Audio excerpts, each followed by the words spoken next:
చూస్తూ ఉన్నాం. ఆ పాలకుడు కన్నా మంచి మనసు ఉండి మంచి మనకు చేస్తే మన జీవితాలు బాగుపడతాయి.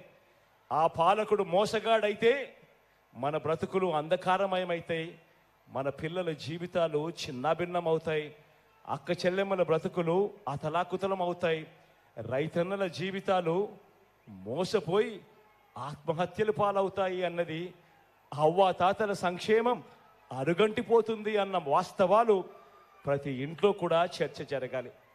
ఈ మాట చెబుతూ ఈరోజు మీ అందరికీ కూడా మీ చల్లని దీవెనలు ఆశీస్సులు మన పార్టీ తరఫున నిలబడబోతా ఉన్న మన ఎంపీ అభ్యర్థులను ఎమ్మెల్యే అభ్యర్థులను మీ అందరికీ కూడా పరిచయం చేయబోతా ఉన్నాను. మీ చల్లని దీవెనలు ఆశీస్సులు వారిపై ఉంచవలసిందిగా సవినయంగా వేడుకుంటా ఉన్నాను. ఎంపీ అభ్యర్థిగా రోషయ్యన నిలబడిపోతా ఉన్నాడు. మీ అందరికీ కూడా తెలిసిన వాడే. రోషయ్యన్న మంచివాడు, సౌమ్యుడు. మీ అందరి చల్లని దీవెనలు అన్నపై ఉంచవలసిందిగా సవినయంగా కోరుతా ఉన్నాను.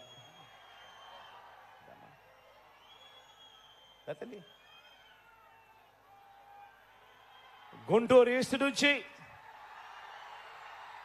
నా చెల్లెలు ఫాతిమా నిలబడతా ఉంది. యువకురాలు, ఉత్సాహవంతురాలు, మంచి చేయడానికి ముందుకు వస్తూ ఉంది.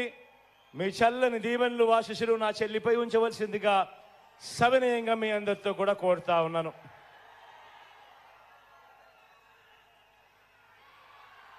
పతిపాడు నుంచి కిరణ్ నిలబడతా ఉన్నాడు. నా తమ్ముడు, యువకుడు, ఉత్సాహవంతుడు, మంచి చేయడానికి ముందుకొచ్చాడు. మీ చల్లని దీవెనలు ఆశీస్సులు కిరణ్ పై ఉంచవలసిందిగా సవినయంగా కోరుతా ఉన్నాను.